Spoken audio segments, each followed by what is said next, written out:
Assalamualaikum warahmatullahi wabarakatuh. Bismillah.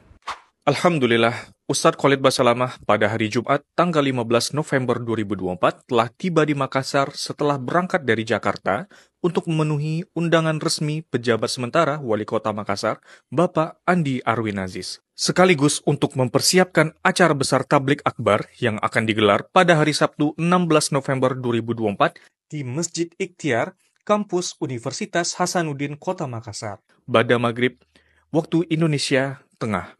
Setelah tiba di Bandara Sultan Hasanuddin, Ustadz Khalid Basalamah disambut hangat dan langsung jamu di restoran Apung Finisi yang terletak strategis di sekitar Pantai Losari yang merupakan ikon dari kota Makassar. Sembari menikmati suasana dan hidangan khas pesisir, Ustadz Khalid Basalamah berbincang akrab dengan pejabat sementara Wali Kota Makassar.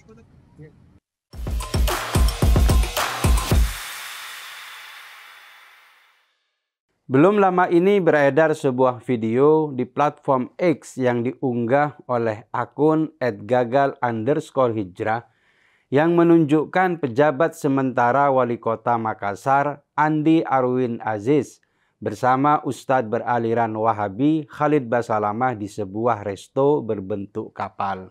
Narasi dalam postingan tersebut adalah undangan resmi Pemkot Makassar kepada Khalid Basalamah dalam acara Tabligh Akbar. Andi merupakan Kasatpol PP yang ditunjuk sebagai pejabat sementara Wali Kota Makassar. Dalam video tersebut, lelaki yang berjidat hitam dan berjenggot itu tampak akrab menuangkan minuman ke dalam cangkir yang dipegang oleh Khalid Basalamah. Video tersebut ramai dikomentari oleh netizen. Mayoritas mempertanyakan maksud Andi yang memberikan karpet merah kepada tokoh Wahabi tersebut. Padahal ajaran yang disebarkan Khalid berlawanan dengan mayoritas Muslim di Indonesia.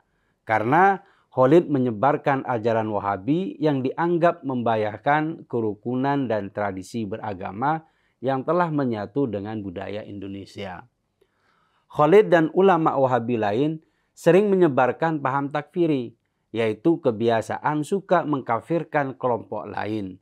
Kaum Wahabi juga sering menghujat dan menyesat-nyesatkan tradisi keagamaan yang sudah berjalan ratusan tahun di Indonesia.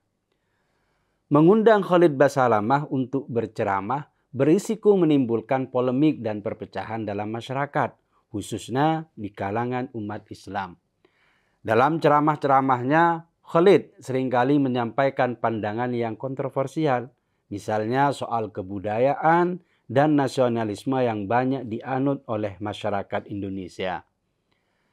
Salah satu dampak yang bisa ditimbulkan oleh ajaran Khalid adalah potensi perpecahan di kalangan umat Islam Indonesia. Khalid seringkali mengkritisi tradisi-tradisi yang sangat mendalam dalam budaya Islam Indonesia, seperti perayaan Maulid Nabi, tahlilan, dan lainnya, yang dianggapnya sebagai bentuk bid'ah. Padahal tradisi ini sangat dijaga dan dijalankan oleh kalangan Ahlus Sunnah seperti Nahdlatul Ulama yang merupakan organisasi Islam terbesar di Indonesia. Pernyataan sinis terhadap tradisi-tradisi ini dapat memicu ketegangan antara kelompok Wahabi dan kelompok tradisionalis yang akan berisiko mengganggu kerukunan umat Islam Indonesia yang damai. Selain itu, ajaran Wahabi yang menekankan pemurnian Islam dengan cara menghilangkan praktek-praktek yang dianggap tidak sesuai dengan ajaran Islam murni, seringkali dianggap radikal dan memicu polarisasi antara berbagai kelompok. Khalid dapat memperburuk ketegangan antar umat Islam dengan paham takfirinya. Khalid berpotensi merusak dan menghilangkan nilai-nilai budaya dan keagamaan yang sudah lama dijalankan dalam masyarakat Indonesia. Kebudayaan lokal ini tidak hanya bersifat keagamaan, tetapi juga merupakan bagian dari identitas budaya masyarakat Indonesia yang telah terjalin dalam kehidupan sosial. Pandangan Khalid yang keras bisa menyebabkan kebingungan dan ketidaknyamanan bagi umat Islam di Indonesia yang merasa tradisi mereka dihina atau dianggap tidak sah oleh kelompoknya Khalid. Apalagi jika persoalan yang dinista oleh Khalid dan kelompoknya itu adalah soal nasionalisme. Jika dasar negara dinistakan, maka akan ada perlawanan kuat dari kelompok masyarakat yang lebih besar, karena bukan hanya berisi umat Islam saja. Nasionalisme Indonesia yang didasarkan pada Pancasila dan semangat kebersamaan sudah lama menjadi landasan bagi kehidupan berbangsa dan bernegara. Indonesia adalah negara yang terdiri dari beragam suku, budaya, dan agama.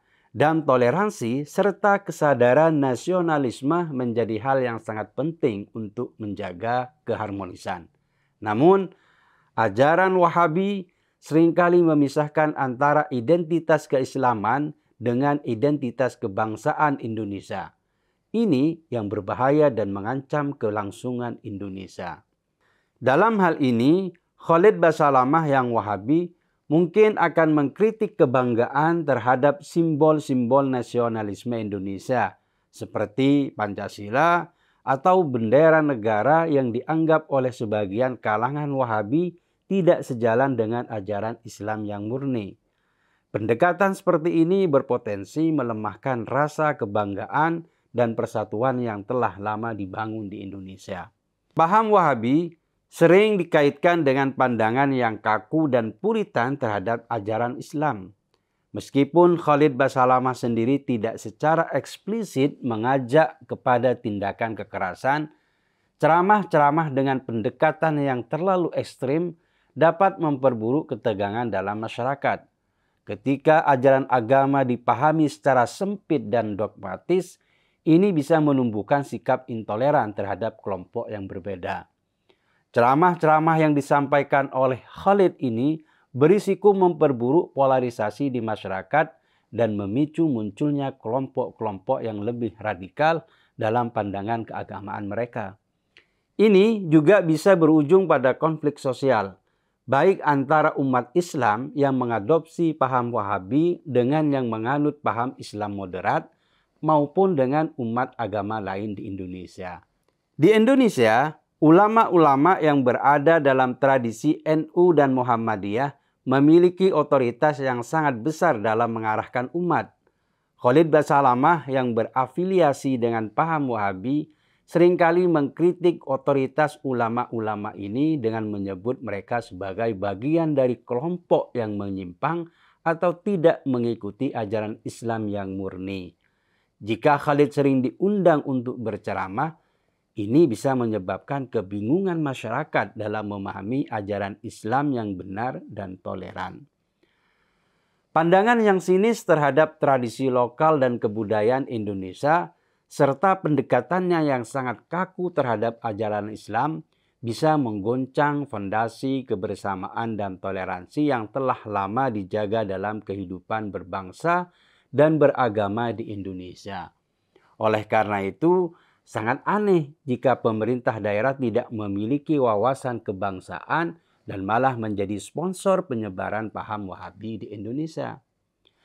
Semoga saja penunjukan pejabat publik tidak dilakukan serampangan, sehingga kebijakannya tidak berbahaya seperti yang dilakukan oleh pejabat sementara wali kota Makassar itu.